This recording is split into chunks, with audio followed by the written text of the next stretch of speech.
Now let's welcome our main speaker for tonight, Bill W.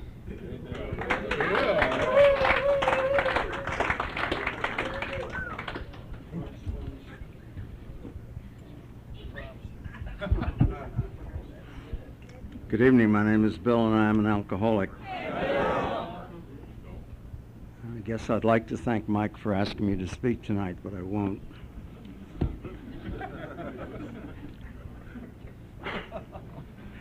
It is a privilege and an honor to be asked to speak at a meeting of Alcoholics Anonymous. It is a privilege and an honor to do almost anything at a meeting of Alcoholics Anonymous. I'm going to be doing a radio interview tomorrow morning at 5 a.m. with a drive time radio station in Miami. They're going to interview me for about 30 minutes about a book that I have coming out in February. It's a large coffee table illustrated history of science fiction. I wondered what relevance it had, but there are times when I'm in the back of the room hawking literature here, and I sometimes get the feeling that what goes on in this room at times is closer to science fiction than anything that I've been writing about.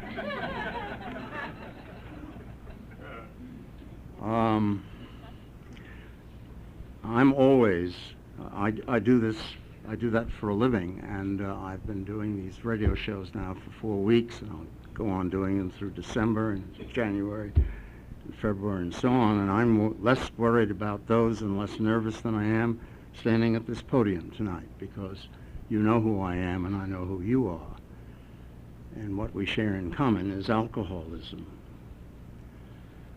a fatal, terminal, and thoroughly destructive disease. I'd like to congratulate the newcomers, including my friend Stuart. Welcome back, Stuart. And the CHIP people, and Pamela for 1 year, and Justin for 1 year, and Sarah for 5. Nobody can stay sober for 5 years. And and my dear friend Uncle Jim for 21. God bless you all. I am 76 years old. There are 56 years between Sam, and I don't know where she went. She left. 50 years between us, but we share the same problem. When I look in the mirror in the morning, I see the problem. When I look in the mirror in the morning, I see the solution. I am 76 years old. My wife and I, who is in Al-Anon,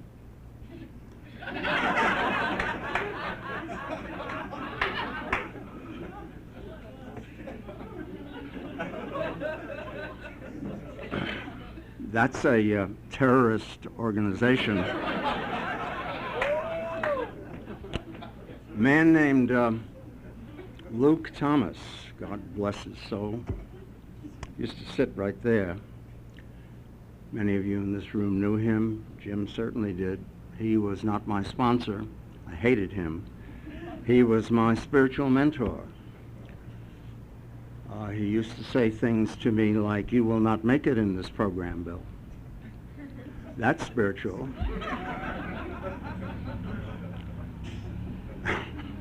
He used to say to me, "When you learn to walk the way you talk, Bill, maybe you'll stay sober for 12 minutes. That's also spiritual. Back in 1987, just to explain it, I have been continuously sober now since the 22nd of February, 1989, and I owe that all to not drinking. That is a good idea. I owe it, of course, also to this program, to the principals of the program, to the members of this fellowship who tolerated me for so many years, some of them sitting in this room, one of them against that wall.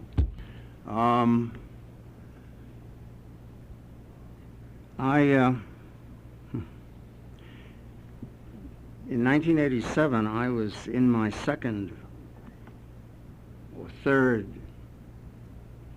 or fourth rehab or detox or whatever the hell it was.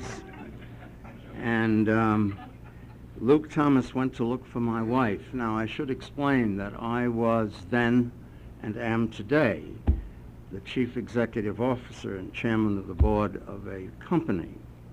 I was not a very effective chief executive officer or chairman of the board in 1987, and my wife and my son, who is in ACA, that's adult children of alcoholics. That's a fascist organization.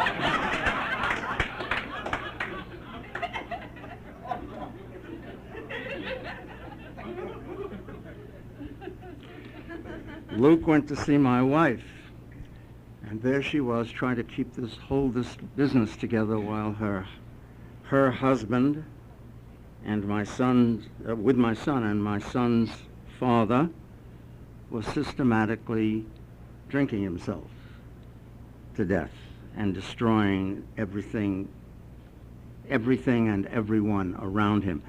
At the beginning of this book, The 12 and 12, I don't know how many of you are familiar with it or how many of you have read it carefully, and I don't care. I have.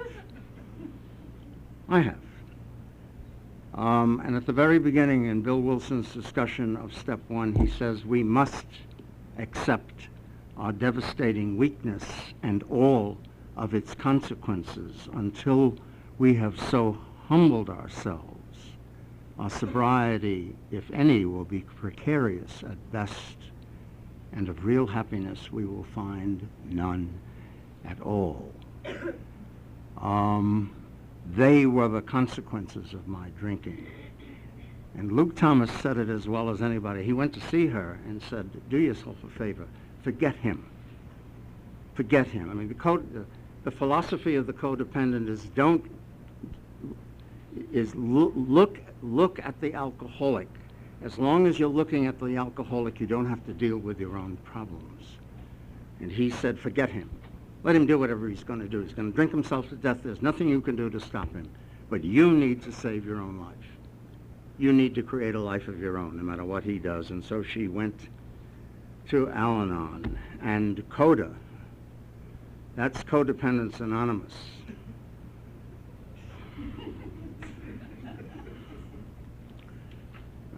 Nazi party. I'm kidding, of course. Right. I come from really a 12-step family. We just celebrated our 49th wedding anniversary. Huh? That would not have been possible.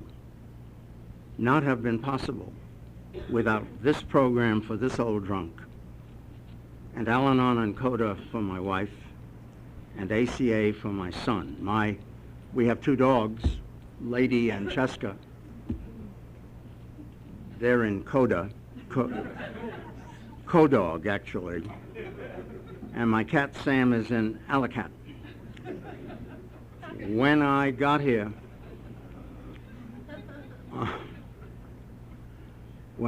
here, I was suffering from a whole series of terminal diseases. I was childish, emotionally sensitive, and grandiose.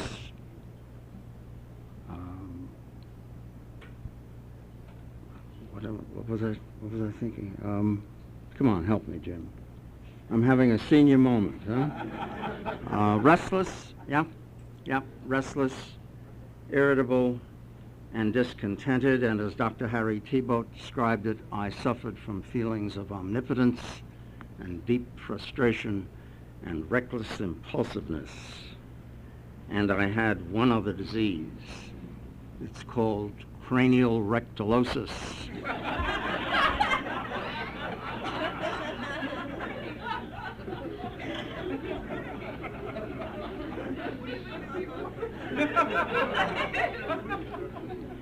You know what cranial rectalosis is.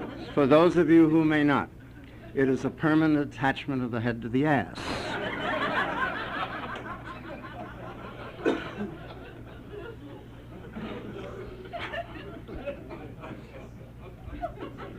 I believe, as many of you know, the guiding principle of my sobriety, in addition, if you will, or beyond working the steps themselves and observing the tradition. That's remind me. I really must share this with all of you. When they read the traditions and chapter 5 tonight, and I was thinking when I got here, I heard somebody read the traditions, and the first one says our common welfare should come first. Personal recovery depends on AA unity. And you know what I thought I heard? Our common welfare should come first. Personal recovery depends on AA nudity. I thought that was a good idea. The first step had a different meaning, a different connotation for me. We admitted we were powerless over alcohol and our wives had become unmanageable. And for me, step 3 became made a decision to turn my will and my wife over to the care of God as I understood him. I had some other variations on some of the other steps.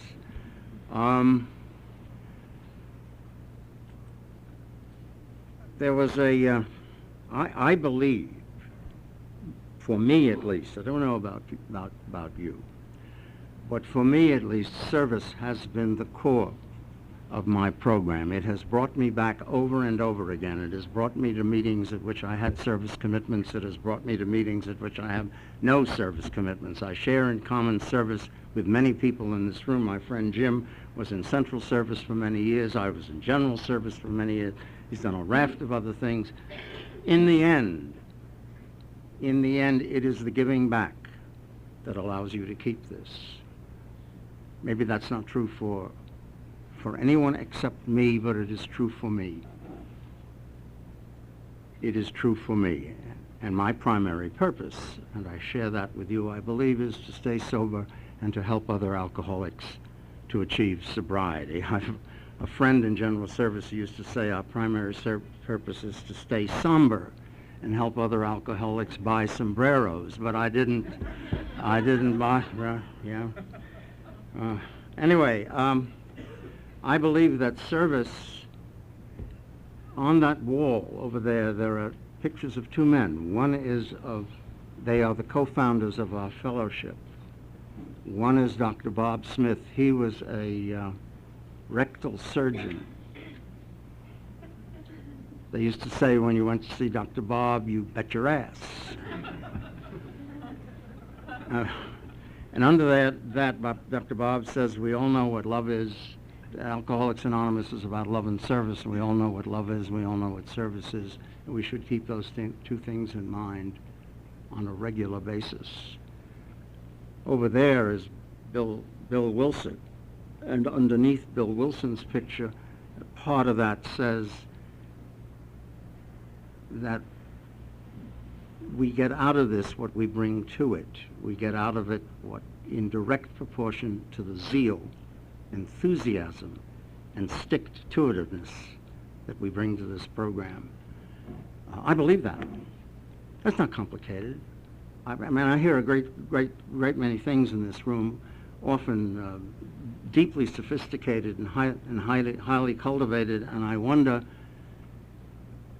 the other night, I've told you about this book and I've told you about this publicity campaign, and for me this has been an absolutely extraordinary year. I was hoping Sam would still be here because I wanted to tell her that it is possible to get here from there. You can walk from there to here, provided you are willing to do the work. The program really doesn't ask us to do much more at the beginning than the steps themselves. If you have decided you want what we have and are willing to go to any lengths to get it, then you are ready to take certain steps. Those are the lengths we ask you to go to at the very outset. I was not willing to do that. I used to show up, I used to go to parking lot meetings of Alcoholics Anonymous while the meeting was in progress. That is not a recommended way to do this. My present sponsor, who also produces our TV show, and is a professional colleague as well as the man I go to for counsel, used to tell me, Bill, the meeting is in the meeting. What the hell does that mean? Used to say you're not part of it till you're part of it. What does that mean? It means exactly what it said. I had a friend named Johnny Siegel. There are people in this room who remember John. He's gone now. John used to say alcoholism is not a spectator sport. You're either a fan or a player. And being a fan in Alcoholics Anonymous is not a recommended protocol. It is not a procedure that will work for you indefinitely. One of two things will happen. You will either get so uncomfortable you put a gun in your mouth and pull the trigger, or you will drink again, or you will change. You learn to be of service here. You have to work at changing.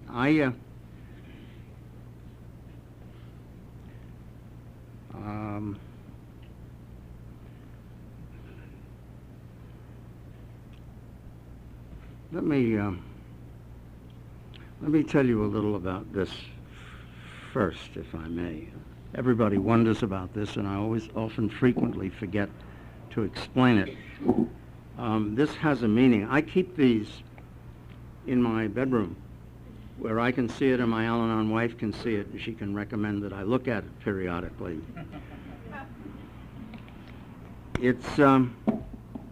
These were toys I made in recreational therapy at St. John's old mental health sciences facility. That's a fancy name for a locked psychiatric ward. I'll talk a little more about it a little bit later.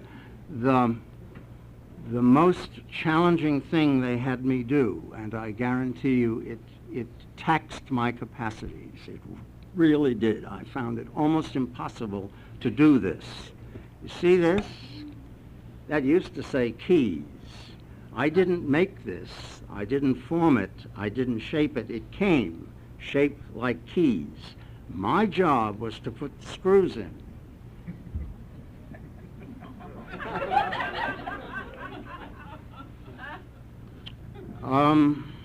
Now that's a fairly simple job, right? Anyone can do that, except a raving lunatic. Raving lunatics find it difficult, particularly when they're alcoholic and they're detoxing in a psych ward. Not a recommended way to spend a vacation. That is not a good idea. So I spent the first 30 minutes putting these screws everywhere except where you see them now.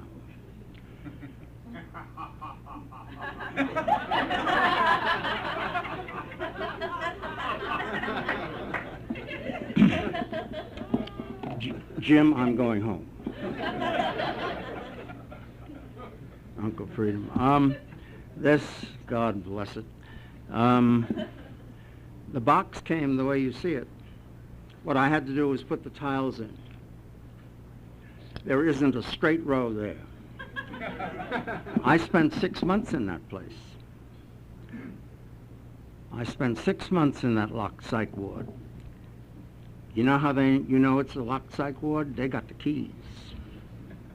They've got the key. When they've got the keys and you don't, you are not a patient. You're an inmate. It took me years to realize that I was not a patient but an inmate. And then I spent 5 months, or 6 months, I guess, in a halfway house. Dr. Murphy's halfway house. Halfway house is a place halfway between heaven and hell. And when I came out, a year, right, I drank again.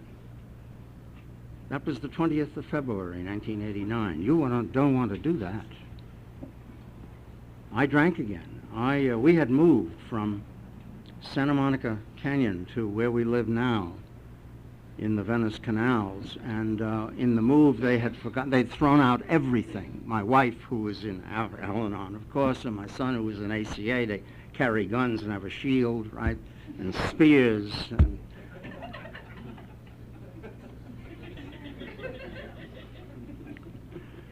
had thrown out everything that even resembled liquid, you know. except for one box. I don't talk about this much, but it occurred to me the other night. I was thinking about the amazing things that have been happening to me, and I suddenly realized the other night that I can end all of that very quickly. I can bring an end to all of this, huh? You know that. Take me 3 seconds. I timed it. I actually timed it. That's how long it takes to stick out your hand, pick up a drink, and put it in your mouth. 3 seconds. Timed it off the clock. That's all I have to do. Everything I've described, all of the things I've talked about, will end. And they will end calamitously. They will end in a massive catastrophe. Calamity and collapse. That's what William James talked about in Variety's Religious Experience. Calamity and collapse.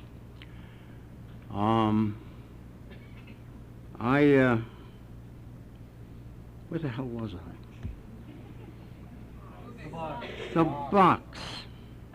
See what happens when you get to be 76 and married 49 years? I found the box. They had forgotten everything except one box that was filled with cordials. Cordials. Creme de menthe, creme de cocoa, throw me out before you drink me, you know, little bottles like this. But if there was a drink between me and the planet Jupiter, I would find it. Nothing could stop me. Nothing could stop me from getting that drink. I would kill you if I needed it, if I had to. And I didn't want to drink. I didn't need to drink. I had to drink. I had to drink. The obsession was overwhelming, the idea that overwhelms every other idea. And so I found it, ran across it, and put it away. I thought, I'm bigger than this. Huh? I'm stronger than this. You know what that was? Bullshit.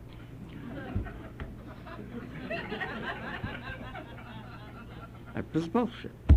2 weeks later, as if a hand had reached out and grabbed me, I went down into the garage and found that carton. I hadn't exactly concealed it much, and because my wife once said a codependent is somebody who kisses a frog expecting it to turn into a prince, right?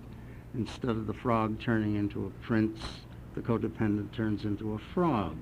And now you have two frogs chirping away on that, you know, on lily pads on a vast sea of alcohol. Anyway, I found the crate, and that was the 20th of February, 1989, and I went through every bottle in that crate, and I did it in a matter of a couple of hours, everything. When I was done, I felt as if I had lost my immortal soul. I'd actually put together a year of sobriety. I felt as if I had lost my immortal soul, and I tried to kill myself 4 different ways. First, I was going to turn the gas on in the kitchen stove. Unfortunately, though I couldn't close the kitchen window. I put towels underneath all the doors. Didn't give a damn about the fact that we had dogs and cats. Didn't care about my wife. Didn't care about my son. Didn't care about my business or any of you or any of the people I knew, and I knew Jim then. People who cared. People who thought I was worth saving, huh? No, screw you. I was going to drink, and I drank, and then I was going to kill myself, and I was going to do it with gas. But you can't kill yourself with gas when the kitchen window right next to the gas stove is open. So now I thought, okay, that isn't going to work, so I'll cut my wrists. I'll die an elegant death, a dignified, courtly death, lean back and die. But I couldn't find the hunting knife that I used to have. My hand or another hand? No. You see, I came to understand later that all of those years I had been in someone else's hand. It wasn't Allstate either. Someone else's hand. Someone has been leading me, keeping me alive, holding me together for that day, for that one moment, that turning point. You know, what we were like, what happened, and what we are like now. Something happens to each of us that gets us here. Something happens to each of us that puts us in this seat. My sponsor, Bill McD, says that sobriety is a kind of spiritual experience. Walking through these doors is a prayer. It's a prayer for help. Please, for God's sake, help me. So I was going to cut my wrist, couldn't find any honey, so I tried to cut my wrist with a bread knife. Do not do that. Oh, leave me alone. Do not do that. Bread knives are not good for cutting your wrists and killing yourself. You hack away and a lot of nothing. So then I was going to kill myself by taking an overdose. Again, a gradual, elegant, dignified death, right? You just slip it. That's bullshit. I couldn't find any because they had thrown it all out, but what I had was aspirin. Is this a sick head going, you know? So I killed, I guess, close to a bottle of aspirin, and all it did was make me thoroughly, violently sick to my stomach. So now I'm desperate. Huh? The dogs are running around, and I don't call. Nothing is happening. Bill is living inside this hermetically sealed bottle, huh?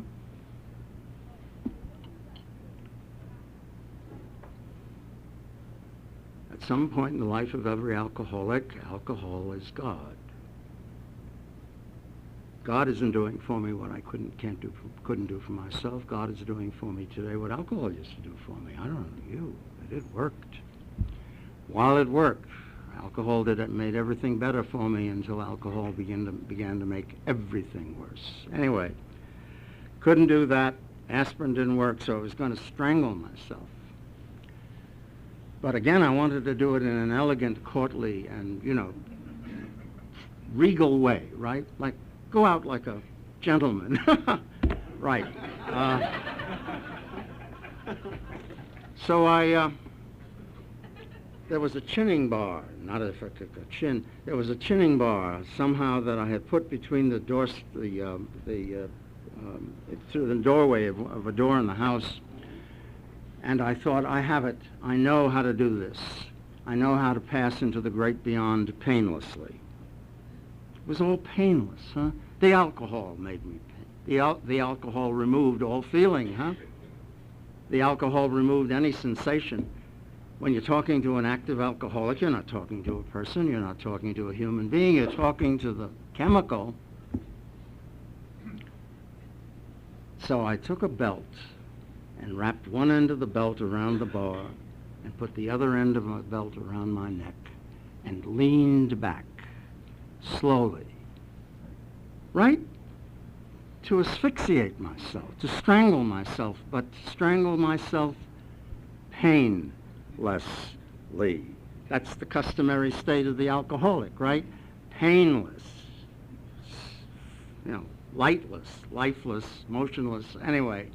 And for a second, something happened because I found myself on the floor. The belt had broken. I gave myself 2 days of sort of detoxing. Mind you, I had been through rehabs, I had been to AA meetings, drive-by meetings of AA, parking lot meetings of AA, binocular meetings of AA, you know.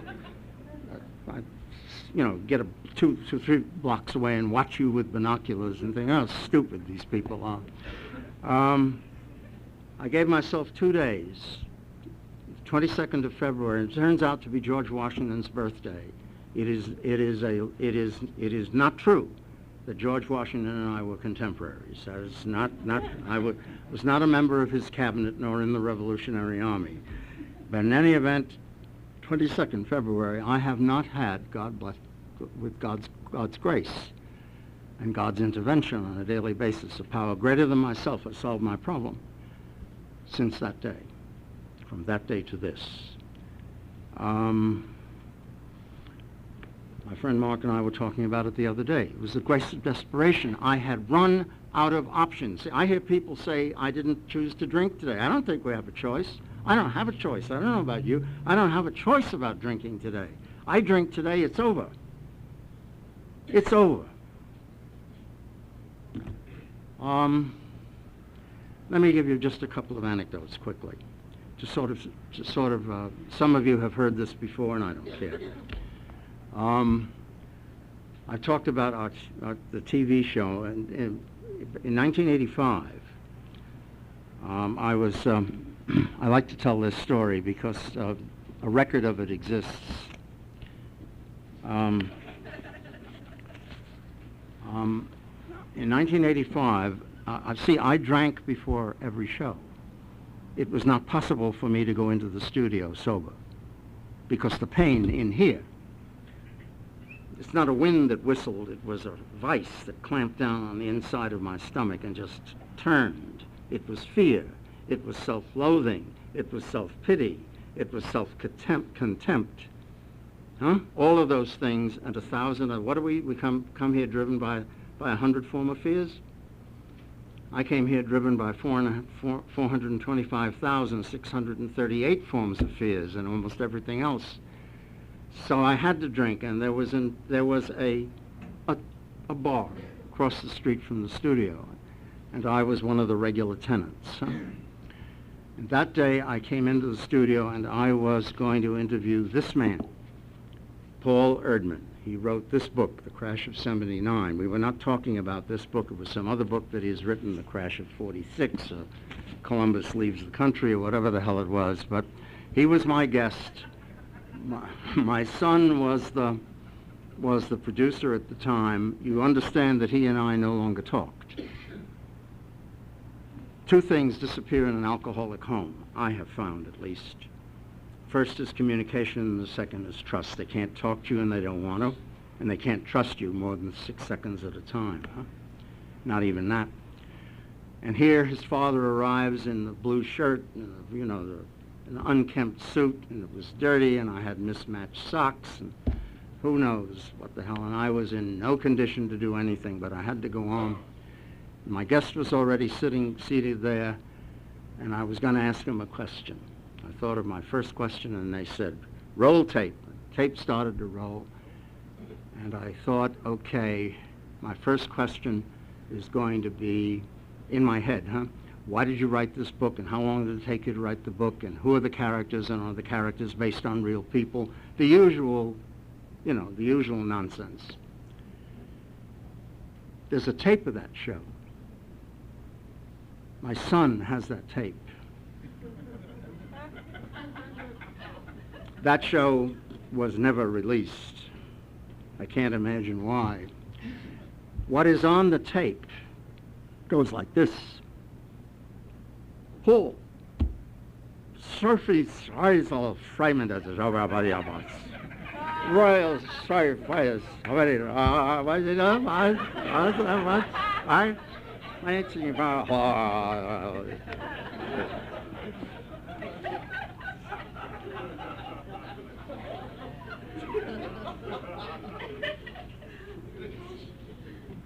Book. You can hear the word book.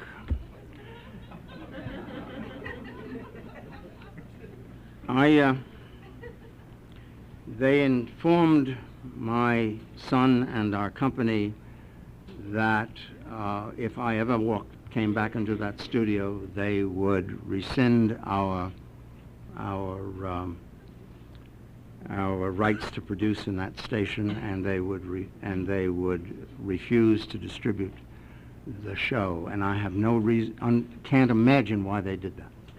I felt personally aggrieved. Anyway, what is astonishing is that the man who now sponsors me also produces this show today. My son is temporarily staying with us. We are able to communicate as a family, as Freedom knows, as Jim knows them well. We actually talk to one another, and with some degree of civility. Somebody once said that emotional sobriety in Alcoholics Anonymous is learning to observe the simple civilities of everyday life.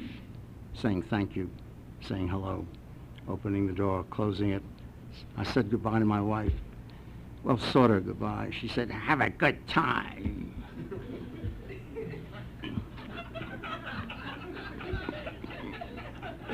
She's a lovely woman. I don't know how she stood it. Okay. I was hoping again Sam would be here because she was a practiced liar, and so was I. I finally managed to put together early on, 1988 I guess it was, or 1987, about a year of sobriety, more or less, and my sponsor at the time, who's dead now, decided he wanted to give me a birthday party, and he invited to that party men whose total sobriety added up to 104 million years. Naturally. And some of them are still with us, some of them are not. Fred Ellis was one of them. Jack Brose, Luke Thomas, and others. Jack McNillis was invited, and Jack is still with us. And 45 years sober, a man whose sobriety I respect implicitly. Anyway, they were going to come to my birthday party, but the Sunday before the birthday party, I had to drink. I mean, I didn't need it or want it, I had to. I had to have a drink, so I drove to 26th and where the hell is it? On 26th Street and San Vicente, right? 26th and San Vicente. It's still there. Hurry in, fall in, drop in, some kind of goddamn inn. And I went in and I bought, and I could see his house from the corner, standing at the corner, and I could see where he lived.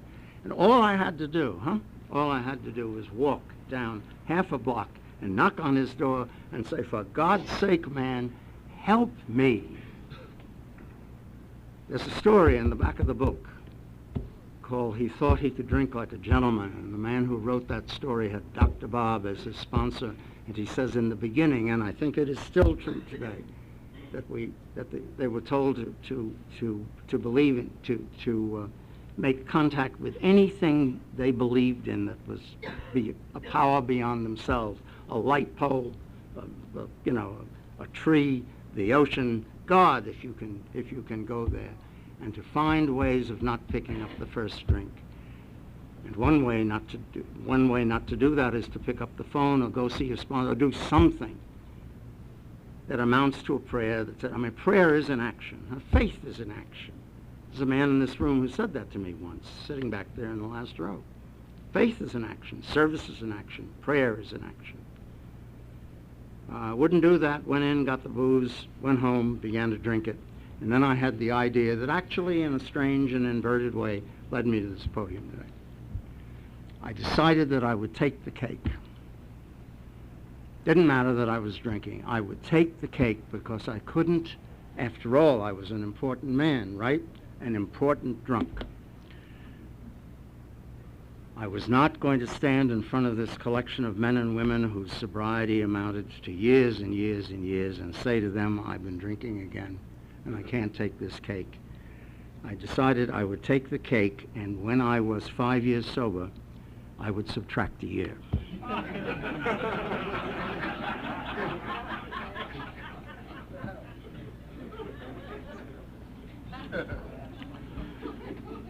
That's a stroke of genius, right? Well, in a way it was, because that was a secret. It was a secret and it was a lie, and it went through me like a red-hot electric wire. 2 weeks later, I was drinking again, and that led me step by step to St. John's Mental Health Sciences facility and their locked psych ward on the top floor. Two things happened there, and I'll give you, how long do I go here, Mike? 5 more minutes? 5 minutes? Till 11 o'clock? Yeah. I ended up, as I've shared many times before, as I remember every time I see this, as I remember every time I walk into this room. Life must be lived forward, but can only be understood backward. If I forget where I was, if I forget the road I have traveled, I may forget why I am here. Luke Thomas said to me many years ago, Bill, when you have all of the answers and no questions, you are not teachable. And when you are not teachable, the only voice you're hearing is the same one that said to you last time, it's okay to pick up the next drink, sweetheart. Anyway, I ended up, the night before they drove me, my son drove me to the psych ward. My wife and I were in our bedroom. She had, by this time, Al-Anon had taken hold, and so she really didn't give much of a shit what I did. And I was having a hallucination. I had the DTs. I was hallucinatory. I was delusional. Other than that, I was in great shape. And I suddenly leaped out of bed and said, "They're coming, they're coming, they're coming. Beverly, get up, wake up, they're coming." And she sat up in bed and she said, "Tell me when they get here."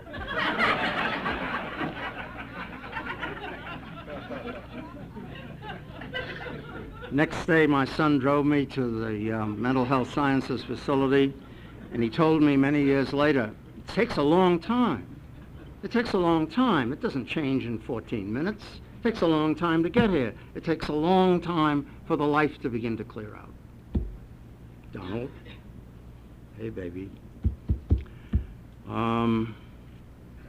Anyway, he said that when he drove me to the ward, I screamed all the way. All the way. I remember nothing. I was on another planet, huh? I was out to lunch. Life is in session, and I was on a permanent lunch break. He said I screamed all the way, and when we got there, they came down with a gurney to take old dummy upstairs, or a wheelchair, or I don't know, maybe a noose, whatever the hell it was. And he said he didn't know whether I would ever come out, and he didn't care. Same son that I said goodbye to just before I left to come here. In that ward, I was just one anecdote. Some weeks later, some months later, who the hell knows, I was walking down the center of this locked facility, and there was a woman. She was one of the monitors, a guard. She used to play the backfield for the Rams, I think. Big, you know, with a gun and a whip and who knows what the hell else. And I'm walking down with my funny little hat and a tight jacket, old pants, sneakers. I thought my feet were growing, so I walked around in open sneakers. Oh. And she stopped me.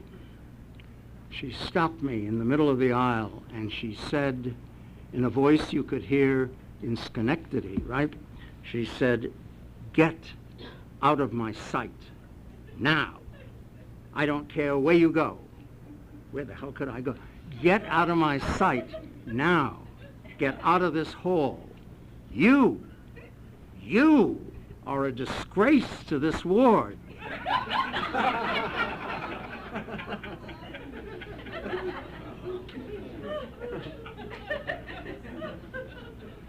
A woman named Marty Mann, who was the first woman to get sober and stay sober in Alcoholics Anonymous and founded the National Council on Alcoholism, once said that Alcoholics Anonymous lasts for a lifetime. Alcoholics Anonymous supports us for a lifetime. Alcoholics Anonymous enables us to grow for a lifetime. Thank you, Michael, again, for letting me share tonight. Thank you very much.